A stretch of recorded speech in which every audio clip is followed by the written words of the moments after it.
Vamos a continuar nuestro estudio de las 7 iglesias y estamos en la tercera iglesia, Apocalipsis capítulo 2, versos 12 al 17, Pérgamo, la iglesia tolerante.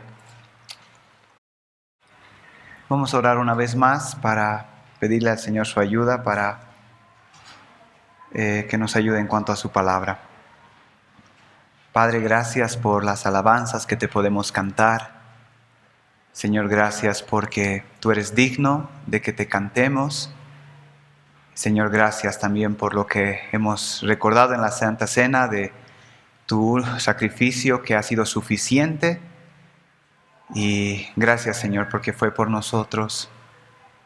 Ahora queremos pedirte, Señor, por la predicación de tu palabra, por nuestros corazones, por la iglesia, por cada uno como individuo acá, como tu creyente. Señor, que nos hables, que tu palabra pueda hacer su obra en nuestras vidas, Señor. Bendice este tiempo, tu Espíritu Santo, Señor, nos ayude. En tu nombre oramos. Amén. Apocalipsis capítulo 2. Vamos a leer los versos del 12 al 17. Voy a estar leyendo de la Reina Valera. Apocalipsis capítulo 2, versos 12 al 17. Dice así la palabra del Señor. Y escribe al ángel de la iglesia de Pérgamo: el que tiene la espada aguda de 2 filos dice esto: yo conozco tus obras y dónde moras, donde está el trono de Satanás, pero retienes mi nombre y no has negado mi fe, ni aun en los días de Antipas, mi testigo fiel, que fue muerto entre vosotros, donde mora Satanás. Pero tengo unas pocas cosas contra ti, que tienes ahí a los que retienen la doctrina de Balaam, que enseñaba a Balac a poner tropiezo ante los hijos de Israel, y a comer cosas sacrificadas a los ídolos, y a cometer fornicación. Y también tienes a los que retienen la doctrina de los Nicolaitas, las cuales yo aborrezco. Por tanto, arrepiéntete, pues si no, vendré a ti pronto y pelearé contra ellos con la espada de mi boca. El que tiene oído, oiga lo que el Espíritu dice a las iglesias.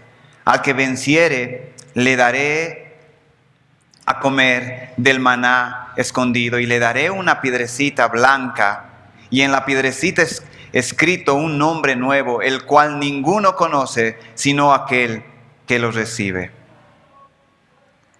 Esta es la tercera iglesia que estamos estudiando, y cada iglesia tiene una característica la cual Cristo quiere resaltar a través de su mensajero Juan. Hemos estado estudiando la iglesia de Éfeso y era una iglesia sin amor. Hemos estado estudiando la iglesia de Esmirna y era una iglesia sufriente, que iba a sufrir, que estaba sufriendo, que había sufrido. Y hoy nos toca la tercera iglesia, la iglesia de Pérgamo. La razón por el título, una iglesia tolerante, los que tal vez algunos de acá tienen versiones que han sido basadas en manuscritos más modernos como la Nueva Versión Internacional o la Nueva Traducción Viviente, es interesante en los versos 14 acerca de las cosas que Cristo tiene contra esta iglesia. La traducción como lo hacen en el versículo 14 dice: pero tengo unas pocas cosas contra ti. Y ahí nosotros tenemos en la Reina Valera que tienes ahí a los que retienen la doctrina de Balaam. Y en la NBI dice que toleras, que eres permisivo con los que tienen la doctrina de Balaam. Otra vez en el verso 15 dice: y también tienes a los que retienen la doctrina de los Nicolaitas. Y en estas versiones modernas dice: y toleras a los que tienen la doctrina de los Nicolaitas. Esa es la razón por la que tenemos el título Pérgamo, una iglesia tolerante, una iglesia permisiva. Y hermanos, a lo largo de ver estos estudios en las iglesias de Asia Menor, obviamente nosotros tenemos que pensar en nuestra iglesia y no dejar que sea para el momento y no hacer los cambios, las modificaciones que necesitamos hacer. Estábamos hablando en la reunión de liderazgo y decíamos que no tenemos que esperar una reunión de planificación y evaluación para hacer los cambios que la iglesia tiene que hacer. Y esto es algo importante porque Dios está hablando acerca de a esta iglesia representativa en el pasado, en un tiempo, pero también nos está hablando a Iglesia Bíblica El León, para decir, estos son los cambios que yo estoy esperando que ustedes hagan. Y esta es la tercera iglesia y vamos a ver. Y otra cosa que quiero aclarar antes de comenzar. Creo que una de las trampas para uno que va a exponer la palabra de Dios es que cuando estudia, lo primero que a veces le viene a la mente es en alguien de la iglesia o los cambios que la iglesia tiene o qué necesita escuchar la iglesia acerca de este estudio. Pero es no siempre fácil estudiar esto y pensar en uno mismo antes de pensar en la iglesia. Y eso va a ser muy normal mientras estudiamos esto. Porque a veces cuando estamos estudiando, a veces las mentes de nosotros van y dicen, ¿a quién se estará refiriendo? ¿Qué indirecta estará dando?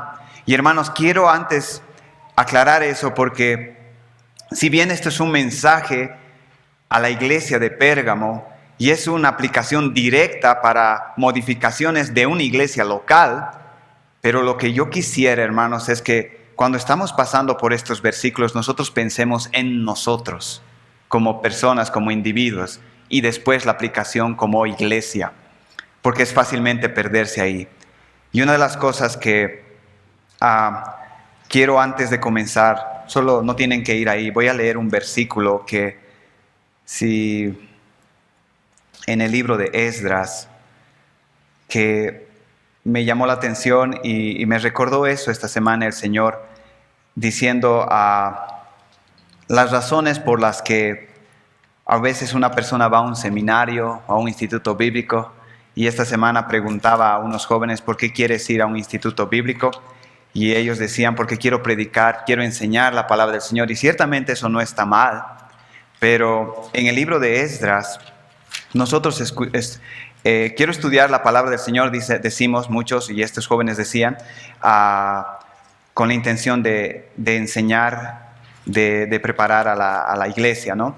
Y es interesante porque en el libro de Esdras nos dice un versículo creo muy famoso en el capítulo 7, en el verso 10, donde dice la razón por la que Esdras estudiaba la Biblia, estudiaba la palabra del Señor. Y dice en Esdras capítulo 7, verso 10, porque Esdras había preparado su corazón para inquirir la ley de Jehová. Y eso puede traducirse para estudiar, para meditar, para profundizar en la ley de Jehová. Y después dice, y para cumplirla, y para enseñar en Israel sus estatutos y decretos. Y ahí hay tres cosas que menciona y ese proceso no debemos saltarnos. Lo primero es estudiar la palabra del Señor. Lo segundo es aplicar en mi vida. Y lo tercero es enseñarle a otros. Muy a menudo nosotros estudiamos la palabra o escuchamos cosas interesantes de la Biblia y rápidamente vamos a otros a enseñar. Y no tenemos un espíritu correcto para enseñarlo. ¿Por qué? Porque primero no hemos trabajado eso en nuestra propia vida. Y ese es mi motivo. Quería leer este versículo para decir, mientras leemos y estudiamos la iglesia de Pérgamo, que nosotros podamos tener el mismo espíritu, la misma dirección que Esdras tenía. Vamos a estudiar esto, vamos a pensar en nosotros, vamos a aplicar a nuestras vidas y después vamos a enseñar a otros. Primero nosotros y después pensando también en el colectivo, en la iglesia.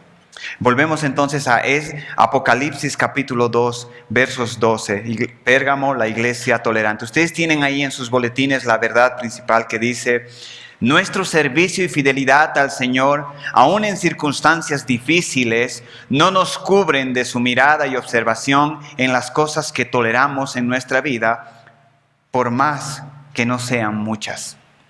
Por más que no sean muchas. Y hermano, estaba pensando decirlo esto al final, pero creo que de entrada va a ser bueno para que vayamos pensando conforme a la aplicación que decía en nosotros. De manera general vamos a ver aquí una iglesia que estaba sufriendo, también como Esmirna. Porque esta iglesia estaba ubicada, como vamos a ver más adelante, en un lugar donde Satanás tenía su trono, donde los cristianos estaban muriendo. Y esta iglesia estaba sufriendo. Pero aparte de eso, esta iglesia estaba perseverando, como dicen en los versos 13, en la fe, no negando al Señor. Donde hacían culto a César, ellos seguían manteniendo su fidelidad al Señor.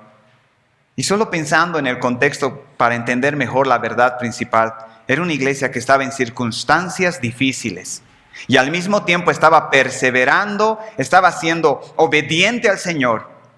Y en este contexto el Señor aparece y les da esta exhortación: tengo estas cosas contra ti. Y a veces nosotros pensamos, no sé tu contexto, pero antes de entrar quisiera poner eso en tu corazón.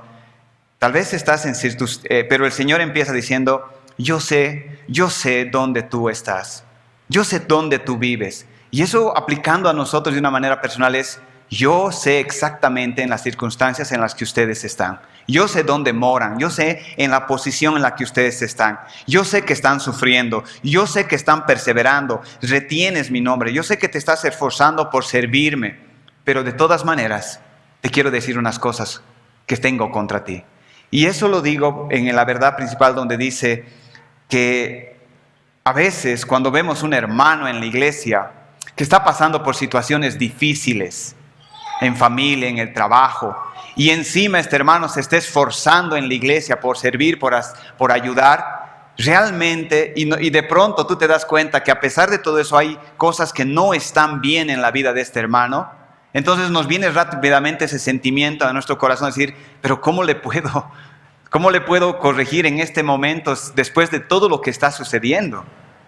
Al menos tendré un poquito de tolerancia con él, tendré un poquito de paciencia.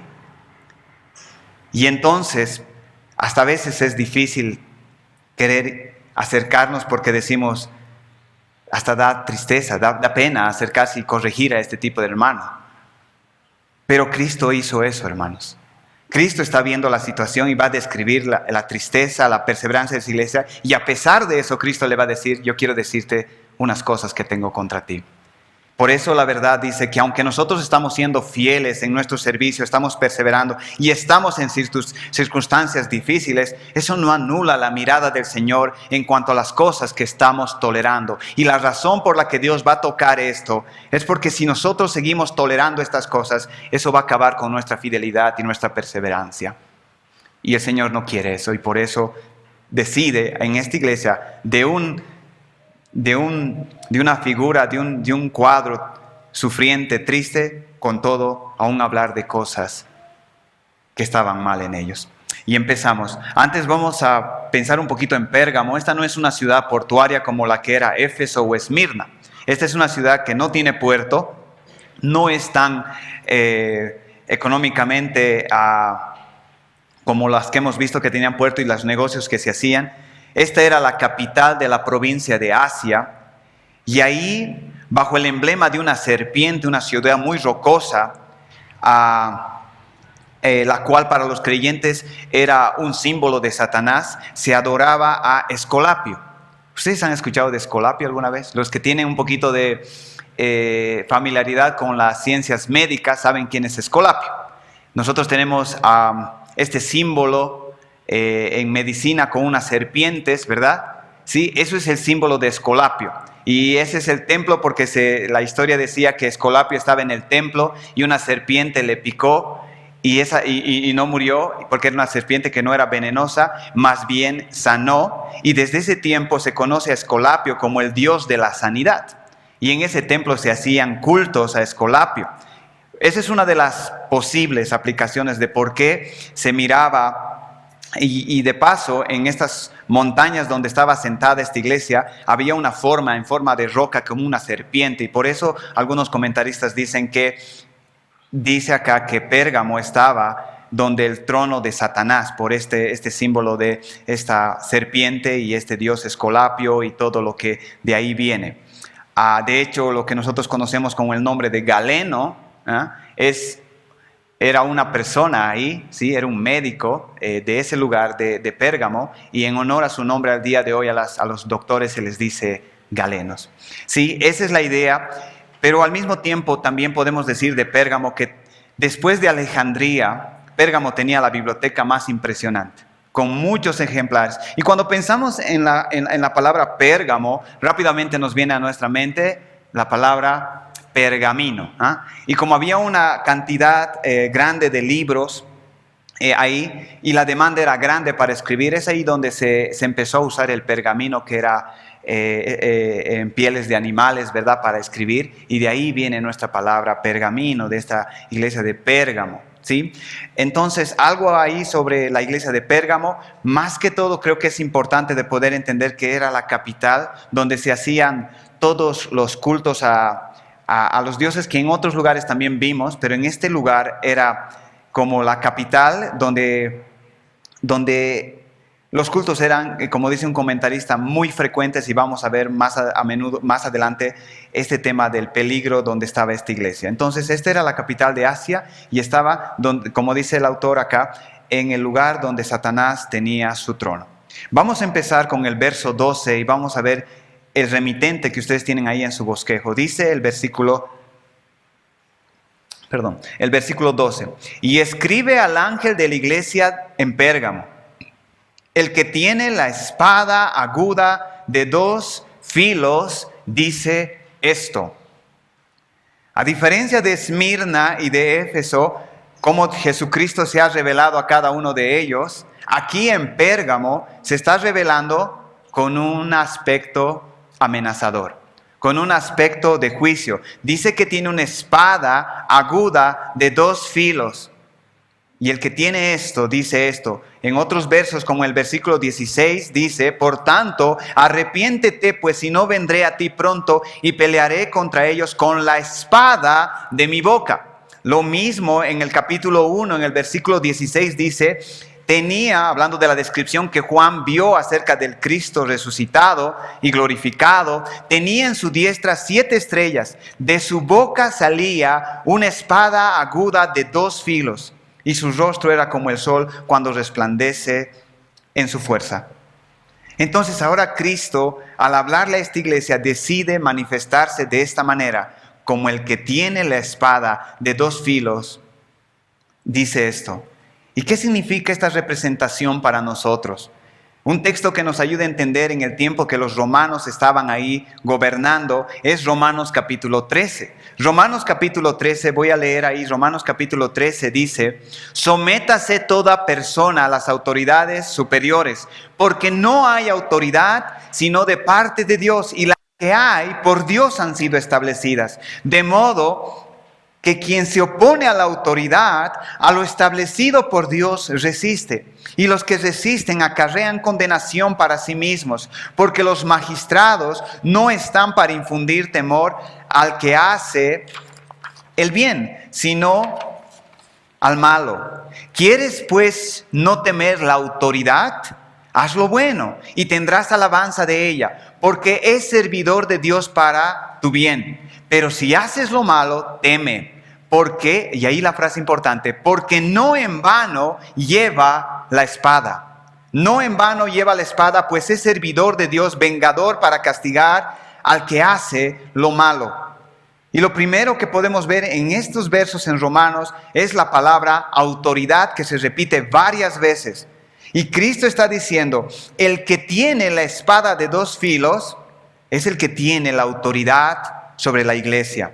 Y después dice esto: el que tiene esta espada. Y noten que cuando dice el que tiene la espada, el artículo no es indefinido, para dar a entender el que tiene esto es el único que tiene la autoridad de la iglesia. Y dice esto. Y la idea de este versículo es primero mostrar la autoridad de Cristo y lo que va a decir, y después viene a decir, dice esto. Y por eso decía, en Romanos dice, lo que leíamos: sométase toda persona a las autoridades. Cuando habla de autoridad, también nos habla entonces de sumisión. Y después dice esto, y eso nos habla de presta mucha atención, porque el que está diciendo esto ya no está viniendo en una forma pacífica, sino está viniendo en una forma amenazadora. Y por eso decía que debemos pensar nosotros como personas y después como iglesia, porque Cristo está hablándonos a nosotros y está diciendo: yo estoy viniendo a ti con una espada. para mostrarte que yo tengo autoridad sobre tu vida y yo digo esto.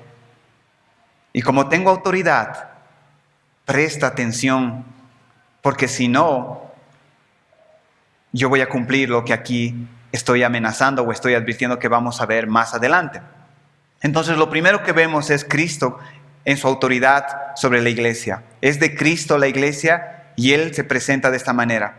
Otra cosa que nosotros sabemos que esta es una metáfora para decir qué representa la espada, y nosotros ya hemos visto o sabemos de varios textos que hablan acerca de la representación de la espada. Leíamos, por ejemplo, el versículo 16, donde dice: por tanto arrepiéntete, pues si no vendré a ti pronto y pelearé contra ellos con la espada de mi boca. Esta espada está saliendo de mi boca. En el capítulo 1, el verso 16, la misma idea. Tenía en su diestra 7 estrellas y de su boca salía una espada aguda de 2 filos. Pero en Efesios capítulo 6, verso 17, nos da mayor claridad a qué se refiere esta espada. Y dice: tomad el yelmo, hablando de la armadura, tomad el yelmo de la salvación y la espada del Espíritu, que es la palabra de Dios.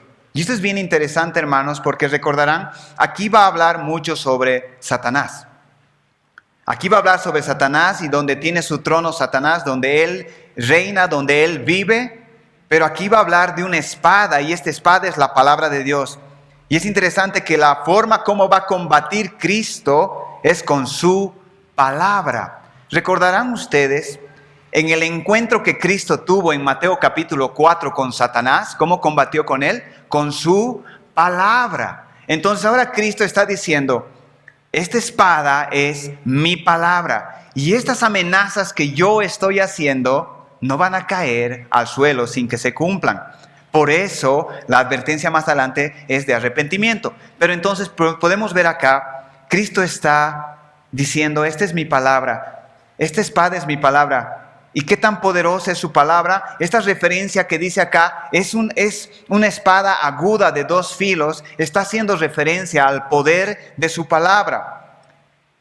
Ayer escuchábamos a un niño cantando este versículo. Esta mañana escuchaba a Ruth orando este versículo. Y yo creo que es importante leer este versículo, que es Hebreos capítulo 4, verso 12. Donde dice, Hebreos 4, verso 12, dice: porque la palabra de Dios es viva y eficaz, y más cortante que toda espada de 2 filos, que penetra hasta partir el alma y el espíritu y las coyunturas y los tuétanos, y discierne los pensamientos y las intenciones del corazón. Y no hay cosa creada que no se manifieste en su presencia. Antes bien, todas las cosas están desnudas y abiertas a los ojos de aquel a quien tenemos que dar cuentas. Es su palabra que es poderosa. Esta forma de decir de doble filo, una espada con estos 2 filos, es que cualquier lado que toque va a herir, va a dañar. Y una espada se utiliza para pelear, hermanos. Por eso decía Romanos: no en vano tiene la espada. Si tiene espada es porque la va a usar. Y obviamente con la advertencia que viene más abajo, por eso debemos tomar atención a estas palabras, como personas, como iglesia. Porque Cristo está diciendo, se presenta de esta manera a cada uno de nosotros en aquel tiempo a Pérgamo para decir: yo digo esto, presta atención, yo tengo autoridad y mi palabra es poderosa y va a penetrar y va a hacer aquello para lo cual la he destinado. Después de esto, de presentarse de esta manera, Cristo empieza, y ustedes tienen sus bosquejos, con el elogio para esta iglesia. Versículo 13 dice: yo conozco tus obras y dónde moras, donde está el trono de Satanás, pero retienes mi nombre y no has negado mi fe, ni aun en los días en que Antipas, mi testigo fiel, fue muerto entre vosotros, donde mora Satanás. Yo conozco tus obras y sé dónde moras, le dice el Señor. Dice un comentarista: en ciudades vecinas a Pérgamo, los cristianos experimentaban peligro y persecución cada año si no celebraban sacrificio anual a César. Esa era una amenaza diaria para Pérgamo, diaria, porque como era la capital, ahí se ofrecían estos sacrificios cada día. Por eso está diciendo acá: tú moras donde Satanás tiene su trono. Y aquí hay algo interesante que podemos pensar. Es que Cristo está diciendo que Él alaba a aquellos que están viviendo a la sombra del trono mismo de Satanás por la fidelidad de su nombre. Hay misioneros que están en lugares donde tú y yo tal vez no quisiéramos estar. Donde están cada día pensando si ese será su último día. Y Cristo aquí está alabando a estas personas. ¿Dónde estaba esta iglesia? En el mismo trono de Satanás. En ese mismo lugar. Y eran personas de esa misma ciudad, pervertida, idólatra, que habían sido cambiadas por el evangelio de Jesucristo y habían decidido fundar una iglesia allí mismo, en esa misma iglesia. Y ahora Cristo está alabando y no les está diciendo que huyan de ese lugar, sino está alabándolos por su firmeza que tienen aún en medio de ese lugar y su fidelidad a su nombre.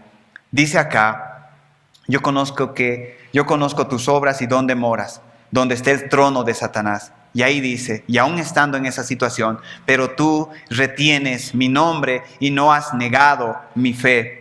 Y la razón por eso es, como dije hace rato, es porque cada día habían cultos a César, donde tenían que agarrar un poco de incienso y tirar al cielo y decir: César es Señor, César es Señor. Y por eso aquí está diciendo Cristo, tú sigues diciendo que yo soy Señor, tú sigues reconociendo mi señorío, no has perdido tu fe. Y eso quiere decir, tu confianza en mí sigue intacta. No era algo intelectual para esta iglesia, sino era algo que realmente lo creían con todo su corazón. Creían que Cristo era su Salvador y su Señor. Ellos mantenían el nombre del Señor. Y eso nos habla, cuando hablamos en la Biblia acerca del nombre de Jehová, eso habla de su honor, su gloriosa naturaleza, su carácter, su poder redentor. Y ellos mantenían todo esto intacto. Era una iglesia, como he dicho, que se estaba esforzando en medio de esta situación. Estaban perseverando. Y es interesante que les dice ahí un ejemplo de lo que estaba pasando ahí. Aún Antipas, mi testigo fiel, fue muerto entre vosotros donde mora Satanás. Ustedes saben. Y es interesante que estaba viendo varios comentaristas, pero ninguno encontró en comentarios antiguos que se rescata, aún en la cultura, acerca de quién fue este Antipas. No saben exactamente cómo murió, pero aquí les está diciendo Cristo, mi testigo fiel. Y aunque los historiadores no lo recuerdan, es Cristo que lo recuerda eternamente a este hombre. Y le da un título que Cristo mismo tenía para sí mismo. ¿Cuál es? Cuando le está hablando a Juan en el capítulo 1, le dice, el testigo fiel dice esto. Y este título se lo da a Antipas, mi testigo fiel. Mi testigo fiel, le está dando honor. Aún en estas circunstancias, cuando las personas estaban muriendo, ustedes no se han ido para atrás. Han retenido mi nombre, han retenido su fe en mí. Y obviamente nosotros no tenemos tanta experiencia con estos textos porque en nuestro país no tenemos esto. Gracias al Señor. No tenemos esto. Pero una pregunta que hacía un comentarista es si nuestra fe cristiana sería sometida a una difícil prueba, ¿nos mantendríamos firmes? ¿Aceptaríamos la muerte antes que negar a nuestro Señor? ¿Es el nombre del Señor Jesús más precioso para nosotros que la vida?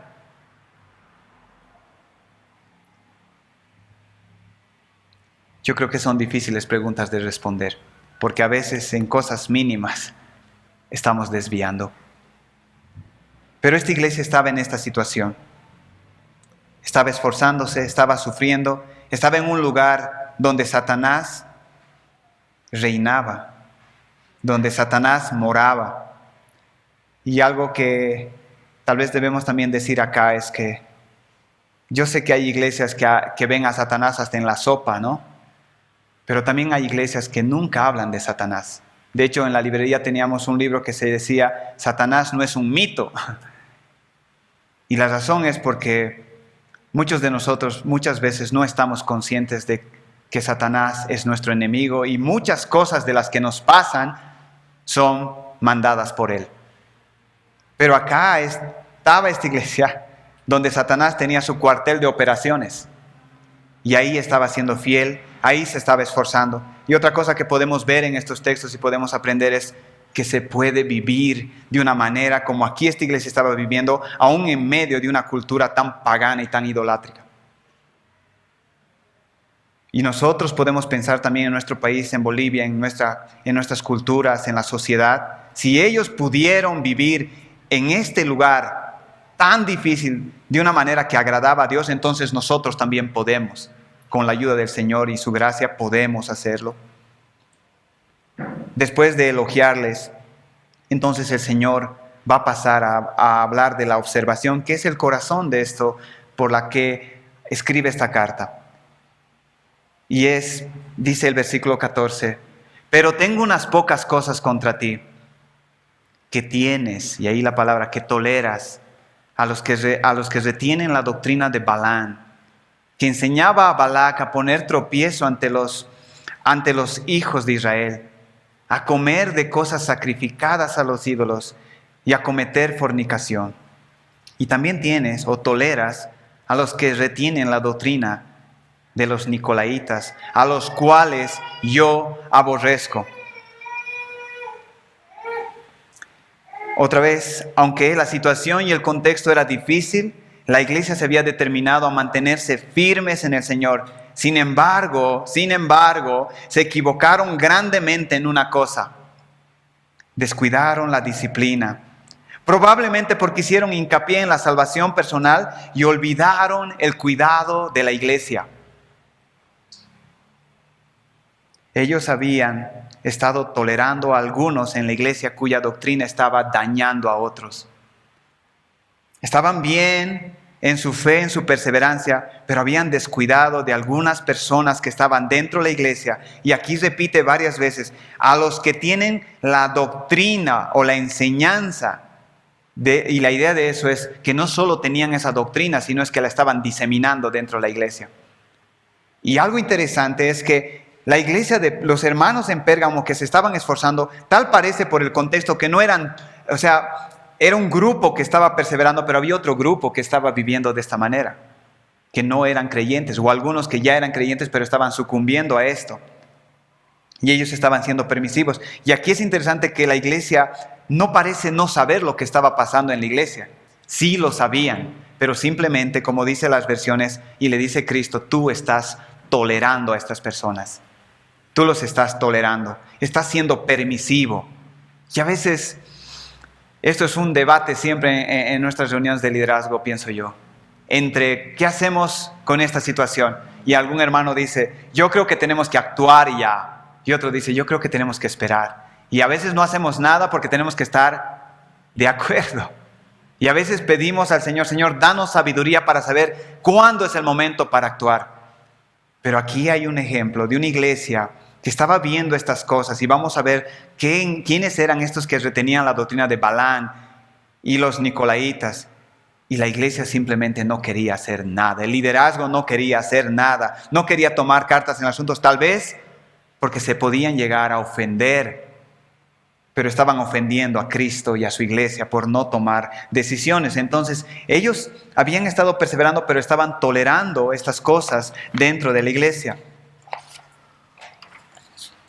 Dice que tienes ahí a los que tienen la doctrina de Balaam. Por el tiempo no podemos leer toda la historia de Balaam, este profeta, pero vamos a leer algunos versos que nos van a ayudar a entender cuál era su doctrina y qué estaban haciendo y qué pasó esta vez con el pueblo y qué estaba pasando ahora en la iglesia. Recordarán ustedes que fue un rey de Israel que pidió a este profeta que maldiga al pueblo de Israel. Por 3 veces le pidió que lo maldiga. Pero en esas 3 ocasiones el Señor frenó su maldición. Y entonces, como no podía maldecir al pueblo del Señor, entonces se propuso corromperlos. Entonces, ¿qué hizo? Hizo que las mujeres moabitas sedujeran a los hombres de Israel para invitarlos a participar de su idolatría y sus fiestas inmorales. En esta perpetración malvada, ellos tuvieron éxito. Si no podemos maldecirlos, podemos hacerlos que caigan. Y lo hicieron por medio de mujeres que sedujeron, dice acá, y ellos fueron tras su idolatría y tras sus fornicaciones, como dice. En Números capítulo 25, los 3 primeros versos, nos hablan ya de la conclusión después de lo que Balán había hecho. Moraba Israel en Sittim, y el pueblo empezó a fornicar con las hijas de Moab, las cuales invitaron al pueblo a los sacrificios de sus dioses, y el pueblo comió y se inclinó a sus dioses. Así acudió el pueblo a Baal Peor, y el furor de Jehová se encendió contra Israel. El pueblo siguió esta corriente. Estas mujeres, por medio de este consejo de este profeta, pusieron tropiezo al pueblo. El pueblo cayó y empezó su final. En segunda de Pedro y en Judas también nos menciona un poquito acerca de este profeta Balán. En segunda de Pedro 2:15 dice: han dejado el camino recto y se han extraviado siguiendo el camino de Balán, hijo de Beor. Se han extraviado. Es decir, lo que vamos a ir viendo, lo que Cristo estaba diciendo a estas personas que tenían esta doctrina en esta iglesia, lo que estaban buscando es extraviar al pueblo, hacer que se desvíen, como lo hizo Balán, con el pueblo de Israel. Judas 11 dice: ay de ellos, porque han seguido el camino de Caín y se lanzaron por lucro en el error de Balán. Todo esto lo hizo Balán por lucro, por dinero. Y el Señor ahora los está reprendiendo porque ellos no reprendieron a los que estaban en medio de ellos con estas doctrinas. Y ustedes recordarán que hay algo similar en 1 Corintios capítulo 5, cuando Pablo habla a la iglesia de un caso de inmoralidad que estaba pasando y los líderes de la iglesia no hicieron nada. Dice en 1 Corintios capítulo 5, de cierto se oye que hay entre vosotros fornicación, y tal fornicación cual ni aún se nombre entre los gentiles, tanto que alguno tiene la mujer de su padre, y vosotros estáis envanecidos. ¿No deberías más bien haberlos lamentado para que fuese quitado de en medio de vosotros el que cometió tal acción? Verso 6 dice: no es buena vuestra jactancia. ¿No sabéis que un poco de levadura leuda toda la masa? Y obviamente esto, como he dicho, primero es de manera personal y también como iglesia. De manera personal, el mensaje para nosotros es: hay cosas que tú estás tolerando en tu vida. Y esas cosas van a quitar de aquí a poco, o ya están quitando, tu perseverancia y tu amor a mi nombre. Por eso está pidiendo el Señor que hagamos algo en cuanto a esas cosas que nosotros toleramos en nuestra vida. Cuando uno lee, por ejemplo, capítulo 12 de Hebreos, en la lectura que nos tocaba esta semana, y dice que cuando hablando de la carrera, y dice: quitad todo peso que os estorba, y después dice: y todo pecado que les impide correr bien. Ahí menciona primero la palabra peso, y la idea de eso es que hay ciertas cosas en nuestra vida que nosotros toleramos, que no necesariamente son pecado, pero no nos permiten correr bien. Y evidentemente también hay cosas que son pecaminosas, que todavía estamos tolerando, que no nos permiten correr bien. Por eso, una de las cosas que nosotros debemos pensar es: el Señor está diciendo, pon atención a lo que te estoy diciendo. Hay cosas que tú estás tolerando. Hay cosas, como dice acá, que causan tropiezo. Hay cosas que es volver atrás a la idolatría, es volver a la inmoralidad que tú estás tolerando nuevamente en tu vida. Y como vamos a ver más adelante, lo que le dice Cristo es: si no lo arreglas, yo voy a venir y lo voy a arreglar. Y voy a venir con mi espada. Y esas tres cosas se mencionan claramente acá. Dice: Balán, que enseñaba a Balac a poner tropiezo, a comer cosas sacrificadas y a cometer fornicación. Tropiezo, cosas sacrificadas y a cometer fornicación. Y esto también, aunque estas personas que estaban haciendo eso, es muy probable, casi seguro que no eran creyentes y estaban en medio de ellos, y el liderazgo y los que estaban perseverando no estaban haciendo nada, pero también esto era posible y casi seguro que estaba pasando dentro de los creyentes. Dentro de los creyentes.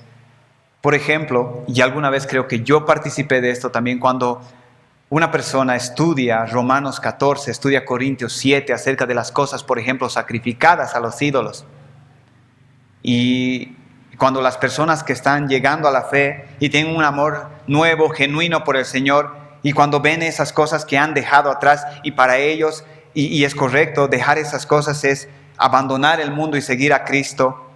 Pero cuando de pronto se empieza a hablar de esas carnes que se han sacrificado y alguien quiere comer, y nosotros fácilmente, por una conciencia madura que ya tenemos, decimos, pero un ídolo nada es, o sea, no pasa nada. No tiene ninguna relevancia, podemos comer nomás. Pero esa persona que estaba pensando que vivió tal vez como en Todos Santos, que esas cosas se ofrecen, y uno dice, yo no voy a participar de eso. Y tú vas fácilmente y dices, pero eso no es nada, porque un ídolo no es nada. Y cuando estudiamos Romanos 14 y Corintios 7, muchas veces como creyentes nosotros también ponemos tropiezos innecesarios a hermanos que tienen una mente que está recién conociendo al Señor o que son débiles en esas áreas.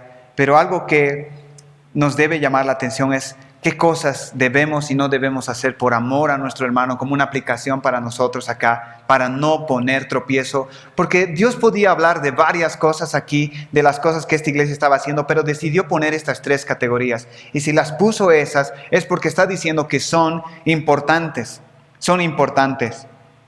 Y acerca de lo que es comer como un ejemplo, pero no es lo único. Por ejemplo, en Romanos capítulo 14, verso 13, hablando de las comidas sacrificadas a los ídolos y cómo debemos ver esto, Romanos 14, 13 dice, así que ya no os juzguéis más los unos a los otros, sino más bien decidid, no poner tropiezo u ocasión de caer al hermano.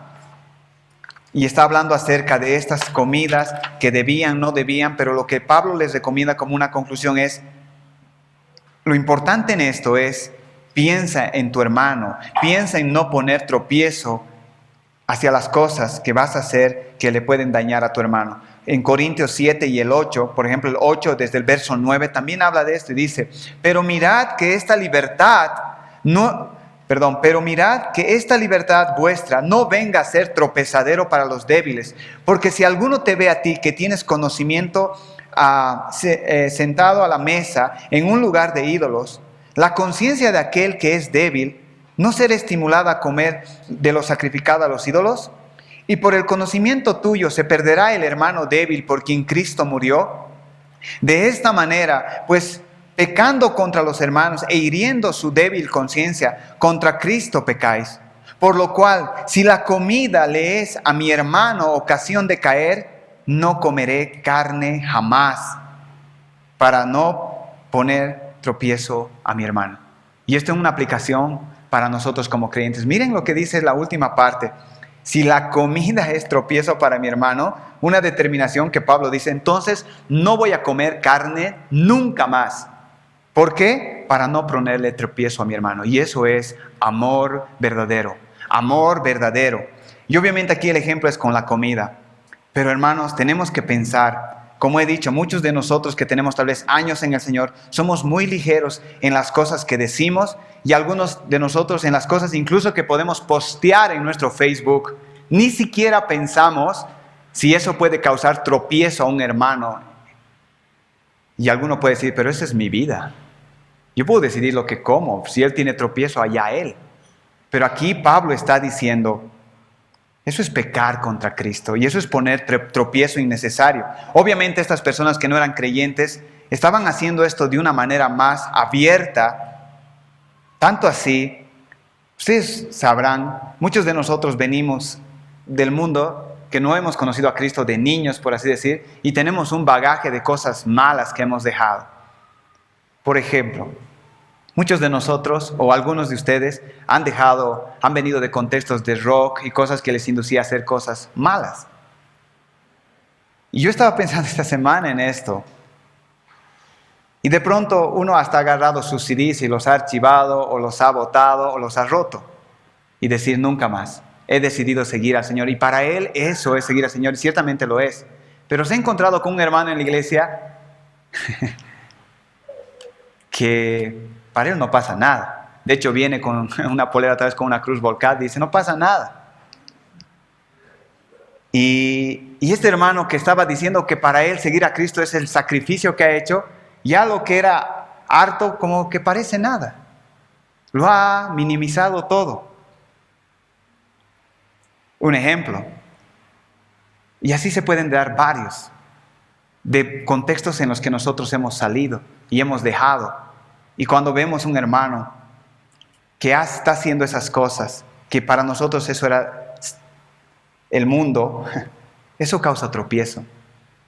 Y eso es una aplicación para nosotros. Como he dicho, pero estas personas que estaban acá, la doctrina de ellos en palabras resumidas era esta. La doctrina de Balaam era: vive tu libertad al máximo, porque Cristo nos ha hecho libres y disfruta de esa libertad.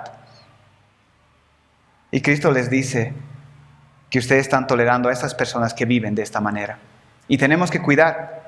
Y lo digo, como he dicho, pensando no en ustedes o en otros acá en la iglesia, sino pensando en mí mismo, de algunas cosas que yo consideraba en un tiempo no correctas, pero al pasar del tiempo he empezado a agarrarlas otra vez y a decir: no pasa nada, no pasa nada. Y es Cristo lo que está diciendo acá. Son esas pequeñas cosas que tengo contra ti que están apagando mi amor, tu amor por mí, porque estás tolerando esas cosas en tu vida. Y a veces uno dice la pregunta: ¿qué tiene de malo? Y la pregunta se puede hacer al revés: ¿y qué tiene de bueno? Yo estoy pensando en que cuando dice aquí Cristo, el que tiene la espada de doble filo dice esto, lo que quiere es que temamos, que no seamos ligeros en decir: no pasa nada, no pasa nada. Yo creo que lo que leemos, ese texto que a nuestro pastor le encanta leer, que es en Isaías capítulo 66, donde dice: pero a este miraré, al que tiembla ante mi palabra.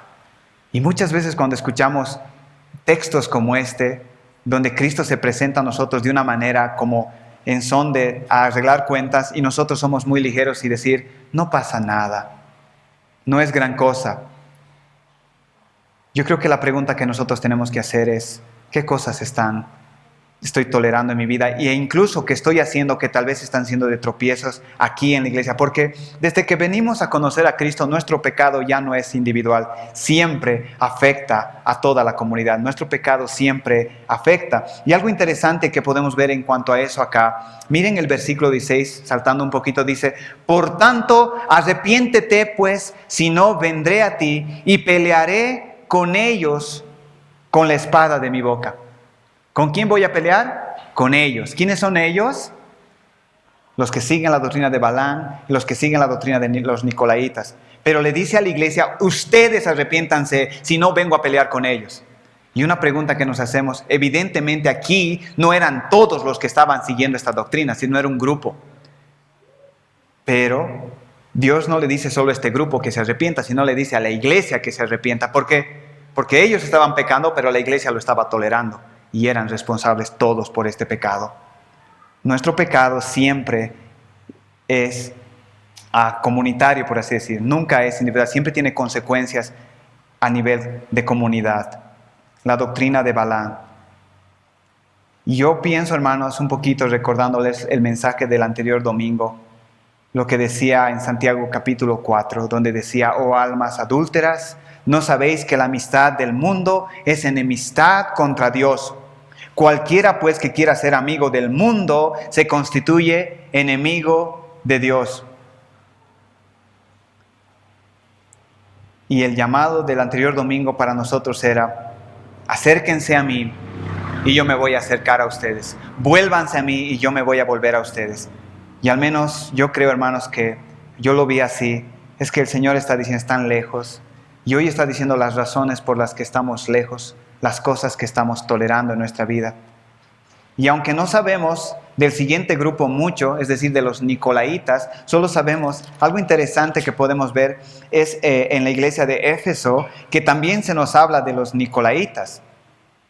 Dice en el versículo 6 del capítulo 2, ya en esta iglesia que hemos estudiado, hablando de los nicolaitas, miren lo que dice: pero tienes esto, que aborreces las obras de los nicolaitas, las cuales yo también las aborrezco.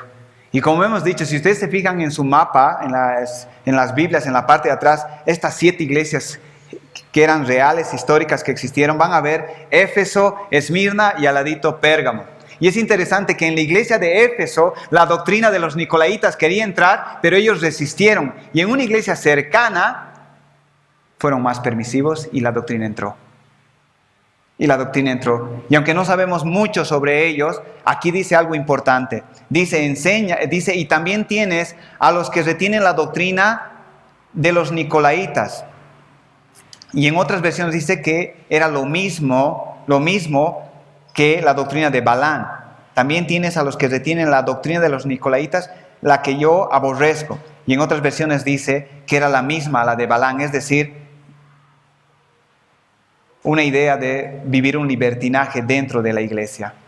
Y hoy en día obviamente nosotros tenemos ejemplos así de iglesias, ¿no? Que casi parecen discotecas, que hacen cada cosa para parecerse más al mundo, y podemos hablar de eso, pero como he dicho, me gustaría pensar en nosotros, en las cosas que nosotros estamos tolerando, que dice que es de este mundo, acerca de este sistema que no estamos arreglando, que no estamos tomando medidas, y algo que debemos saber, hermanos, es que no tienes que hacer mucho esfuerzo para saber qué cosas estás tolerando. Por el texto aquí inferimos que Dios te está diciendo que tú sabes que hay cosas que estás tolerando. Es decir, uno no tiene que preguntarse, ¿hay algo en mi vida que yo estoy tolerando? En el sentido de que no sé si la hay. Todos tenemos cosas en esto y Cristo dice, arregla eso, porque si no yo voy a venir. La amistad de Pérgamo con el mundo estaba costándole cara a la iglesia, ya que habían creyentes preciosos, dice un comentarista, que regresaban a los hábitos de sus antiguas vidas. Y Cristo habla acerca en Mateo de que hay de aquellos que hagan tropezar a uno de estos pequeños, y no se está refiriendo necesariamente a niños, sino a nuevos en la fe, a los que están creciendo. Hermanos, tenemos que tener cuidado con eso, y está diciendo acá que estas personas con sus doctrinas y sus enseñanzas estaban haciendo que personas que tenían un amor genuino, un deseo por servir al Señor, estaban volviendo a sus vidas pasadas por culpa de ellos. Los de Éfeso resistieron a ellos, pero los de Pérgamo se mostraron más abiertos. Y como he dicho, ellos no solo tenían convicciones de estas enseñanzas en cuanto a poner tropiezo, idolatría, fornicación, las cosas inmorales, sino que también estaban diseminando estas enseñanzas. Estaban enseñando. Y obviamente pensamos primero en nosotros, pero también es algo que, lo decía ayer en el liderazgo, tenemos que ir pensando en la iglesia. En la iglesia. A veces tal vez no son no creyentes, pero hay hermanos en la iglesia que a veces tienen ciertos comportamientos o tienen doble vida, una vida aquí y una vida afuera. Y a veces muchos de nosotros sabemos que ellos están en esta vida, pero no queremos hacer nada porque está para poco. Le dices algo y se va a ir. Y empezamos a tolerar y sabemos que están haciendo eso y no hacemos nada. No hacemos nada. Y como he dicho, aquí viene Cristo a reprendernos a nosotros por nuestra inacción, por nuestra falta de reprensión. Pero aquí viene el ánimo del Señor en cuanto a la promesa. Dice el versículo 16, por tanto arrepiéntete, pues si no vendré a ti pronto y pelearé contra ellos con la espada de mi boca. El que tiene oído, oiga lo que el Espíritu dice a las iglesias. Al que venciere le daré de comer del maná escondido y le daré una piedrecita blanca. Y en la piedrecita blanca escrito un nombre nuevo, el cual ninguno conoce sino aquel que la recibe. Le pide a la iglesia que se arrepienta, aunque no era toda la iglesia que estaba haciendo eso, pero estaban participando por no decir nada. Y le pide a la iglesia que se arrepienta. El Señor está diciendo, limpien la iglesia de la inmoralidad, de la idolatría, de las influencias impías que están permitiendo, limpian la iglesia. Y después, como un incentivo, dice, al que venciere, al que me obedezca, al que escuche mi palabra, le daré, lo primero que dice ahí en el verso 16, le daré, al que tiene oído, oiga, lo que el Espíritu dice a la iglesia, al que venciere le daré de comer el maná escondido. Y primero habla del maná escondido, y ustedes saben que el maná era este sustento que el Señor dio en el antiguo pacto, en el tiempo que el pueblo estaba peregrinando rumbo a la tierra prometida. este alimento, haciendo referencia, pero Cristo toma esta figura en el nuevo pacto hablando de que Él es el pan de vida, Él es el maná. Y lo que está diciendo acá es que si ustedes me hacen caso, ustedes van a poder tener unos beneficios espirituales de conocer y amar mejor a Cristo. Después dice, les daré una piedrecita blanca. Hay muchos comentarios sobre esto, pero entre algunos de ellos dice, los atletas recibían una piedrecita blanca con sus nombres incluidos en ella. Esto servía como una admisión al gran banquete que se daba en la coronación. Y la idea de esto es un ticket. Es decir, las personas que van a escuchar esto es el acceso a aquel banquete de las bodas del Cordero que la iglesia va a tener en ese lugar. Y dice que habrá un nombre escondido el cual nadie sabe. Y claro, muchos preguntan, ¿y cuál será ese nombre? Pero aquí dice, nadie sabe. Un nombre que nadie sabe. Y ya concluyendo, algunas cosas que me gustaría aplicar a nosotros, pensando en nosotros, hermanos, es en lo siguiente. Lo que nos enseña esta carta a Pérgamo es que somos influenciables por este mundo y debemos tener cuidado. Es que quiere decir que podemos estar haciendo muchas cosas bien en nuestra vida, pero en otras cosas estar descuidando esto. Y esto nos habla, como he dicho, a nivel personal, pero también a nivel familiar, ¿verdad? ¿Qué haces en una casa cuando tienes varios hijos y uno de tus hijos es rebelde y uno de tus hijos no te obedece? ¿Qué haces, hermano, en esas situaciones? A veces, yo he escuchado una vez un testimonio de un pastor que tuvo que llegar al punto de echar de la casa a su hijo. Ya era joven, como 16, 17 años, pero no le hacía caso, no le obedecía. Y ustedes sabrán que en el antiguo pacto esto era peor porque tenía que llevarlo a las puertas del pueblo. ¿Y qué tenían que hacer? Apedrearlo. Pero este pastor me contó que no le hacía caso, no obedecía. Entonces lo que hizo es echarlo de la casa. Y hasta uno puede decir, pero es tu hijo, no lo puedes botar de tu casa. Y él decía, pero tengo otros hijos. Y si no tomo una medida, los otros también van a ser como él. Y esto es un ejemplo para decir, hay cosas en nuestra vida personal que estamos tolerando, en nuestra familia, como padres a veces que toleramos, que va a traer consecuencias, que ya está trayendo consecuencias. Y también obviamente en nuestra iglesia,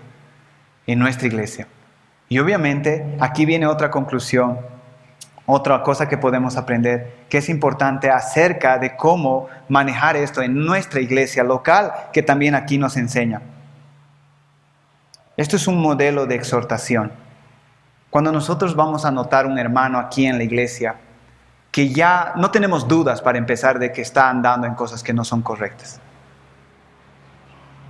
Primero nos vamos a asegurar de que no estamos suponiendo que está haciendo algo malo, sino que sabemos que está haciendo algo malo. ¿Cómo debemos proceder? Aquí en este ejemplo, en esta iglesia nos dice la forma cómo tenemos que proceder. Lo primero en este modelo de corrección, exhortación es el siguiente. Una vez que tengo esa seguridad de que el hermano o la hermana no solo está haciendo cosas afuera, tal vez en la iglesia, con algunos comentarios, con algunos chismes, y ya sabemos que está haciendo eso, ¿cómo debemos proceder? Lo primero, debo conocer la condición del hermano o la hermana. Eso quiere decir saber dónde está, por qué está pasando. Como Cristo aquí dice, yo sé dónde tú moras, yo sé dónde tú estás. Antes de acercarme con mi espada y directo meter, yo tengo que pensar primero en qué situación está el hermano, por qué está pasando. Una de las cosas que a veces cuando nos acercamos, vemos un pecado en un hermano, pero no saltamos este paso, entonces nos acercamos a quererle corregir, entonces el hermano va a hablar con otro hermano y lo primero que dice es, ni siquiera sabe por qué está pasando y vino directo a observarme eso. Y no sabe lo que en mi casa pasa, no sabe lo que yo estoy pasando en esto. Pero Cristo está diciendo acá a esta iglesia que le va a exhortar, yo sé dónde tú estás. Yo sé dónde tú moras, pero nosotros no somos Cristo. Entonces nosotros tenemos que preguntar, tenemos que primero saber dónde está el hermano, en qué lugar está, por qué está pasando. Y después de eso, ¿qué hace Cristo? Es interesante que Cristo se presenta como el que tiene la espada, pero no va directo al versículo 16 o al versículo 14 a dar la observación. Es como que deja la espada a un costado, primero le habla de saber dónde está y lo que está sufriendo, le elogia y después recién toca lo que va a venir a observar. Entonces lo segundo que vemos acá, después de saber en qué condición, en qué situación está el hermano o la hermana, es animarlo. No ver todo lo negativo, sino ver algo positivo que está haciendo este hermano. Y agarrar eso y decir, estoy animado por esto contigo. Sé que te estás esforzando en esto. Y si queda tiempo en ese día, porque a veces puede tomar más días, es después de eso recién decir, quiero hablar de esto contigo. Y eso hará notar que el interés que tenemos en corregir realmente es genuino y no solamente es que queremos apuntar algo en el hermano. Es genuino. Pero yo creo que aquí lo que se está mostrando es, haz algo, tenemos que hacer algo, pero tenemos que hacerlo de esta manera, sabiendo dónde está, animándole en las cosas que está padeciendo o está sufriendo o le está costando, alegrarnos con él por el amor que le está teniendo al Señor en estas áreas de su vida, pero al mismo tiempo tocando estas cosas, que Cristo dice algo interesante aquí, tengo pocas cosas contra ti. Y podía haber dicho directamente, tengo esto contra ti, pero dice, son pocas. Es decir, mi énfasis primero estaba en el espíritu con el que yo quiero tratar esto contigo. Y ahora quiero tratar esto. ¿Para qué? Para que el hermano cuando te escuche tu exhortación o tu corrección no se centre en la manera que le estás corrigiendo, sino en lo que estás diciendo. Y te tome y te escuche y haga los cambios que tiene que hacer.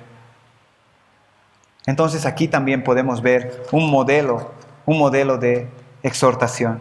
Y por último, como he dicho al principio, quiero cerrar con eso. Hermanos, pensemos en esta situación de esta iglesia y en lo que a veces nos pasa a nosotros. Y yo me he identificado porque en esta semana, como creo que muchos de ustedes escuchaban, con mucho trabajo, con muchas cosas, no llegando a algunas cosas, y luchando con algunas cosas en la salud, y al mismo tiempo tratando de cumplir con la iglesia, ayudando a otros hermanos. Y es como que Dios debería entender, más bien debería, y viene Dios y encima te dice, Jaime, quiero tocar esto contigo.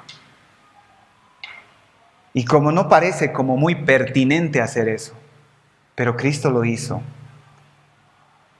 Y la razón, como he dicho, no es solo por amargarme la vida o no está valorando todo lo que estoy pasando y lo que estoy haciendo por Él, sino porque si no acabo con esas cosas, ya no voy a seguir haciendo esas cosas para Él. Esas pequeñas cosas van a acabar conmigo. Y mi ánimo por eso para ustedes es cuando veas un hermano y veas esta situación y veas algo que está dañando en pecado, toma este procedimiento. Y aunque parezca difícil en ese momento hacerlo, hazlo con este corazón. Y notarás que eso va a ser para su bien y para la gloria del Señor. Eso nos enseña esta iglesia. Pero como he dicho, podemos esta semana pensar en estas cosas que estamos tolerando. Podemos dar varios ejemplos, hermanos. Pero Cristo presupone que nosotros sabemos lo que estamos tolerando. Y tenemos que tomar medidas. Porque de lo contrario, decía el versículo 16, por tanto arrepiéntete pues, si no vendré a ti y pelearé contra ellos con la espada de mi boca. Y algo que también me olvidaba decir, que podemos aprender acá, es que cuando vemos a un hermano en la iglesia que está en esta condición, no vamos directo y tomamos las medidas directas, sino que dice acá, le vamos a dar la oportunidad para que ese hermano corrija lo que está haciendo. Y eso es lo que está haciendo Cristo acá. Nos está diciendo, ustedes saben lo que está mal, pero no voy a intervenir todavía. Pero mira que tengo mi espada. Te voy a dar el tiempo para que tú lo hagas. Pero si no lo haces, entonces voy a intervenir. Y lo voy a hacer. Y eso es el ánimo, la exhortación para nosotros como iglesia y también como liderazgo para pensar de cuidar la pureza de la iglesia. Cuidar a los hermanos de una mala influencia, de un mal testimonio, de una hermana que causa divisiones, de un hermano que causa divisiones. Tenemos que proteger, tenemos que hacer eso, empezando de nosotros, siendo ese ejemplo, trabajando en eso, porque puede ser que nosotros tenemos cosas que estamos tolerando y eso ya nos desautoriza, creo yo, para corregir a otro hermano. Entonces podemos pensar en nosotros, podemos pensar en nuestras familias, y podemos pensar en nuestra iglesia en esta aplicación, hermanos. Que Dios bendiga su palabra y vamos a orar para pedirle que nos ayude a no olvidar estas cosas que estamos hablando, que el Señor nos está hablando de su iglesia. Oremos, hermanos. Señor, gracias por tu palabra. Gracias por esta iglesia y lo que hemos podido aprender. Señor, no es difícil el mensaje y entendemos, Señor. Pero sabemos también que pronto olvidamos y volvemos a lo mismo de antes. Nosotros sabemos que tú tienes varias maneras de intervenir en nuestra vida para frenar las cosas que nos dan relación con este mundo y nos alejan de ti. Y queremos pedirte que nos ayudes a tomar en serio lo que tú dices, a dejar de jugar con el pecado, a dejar de amar las cosas de este mundo, Señor. Ayúdanos a cada uno a pensar en las cosas que sabemos que estamos tolerando y estamos minimizando muchas veces, a darle la importancia. Te pido eso por nuestras casas también, en la crianza de nuestros hijos, en la relación con nuestras esposas. Ayúdanos, Señor, en eso. Y te pido por nuestra iglesia en esto, Señor. Ayúdanos a cuidar a la iglesia, Señor. Ayúdanos, Señor, también de personas que tal vez que no te conocen pueden estar creando, animando en estos caminos de inmoralidad, de idolatría y minimizar la verdad de tu palabra. Danos ojos para ver eso, Señor, y danos un corazón también para tratarlo. Gracias por tu palabra otra vez. Te bendecimos, oramos en tu nombre. Amén.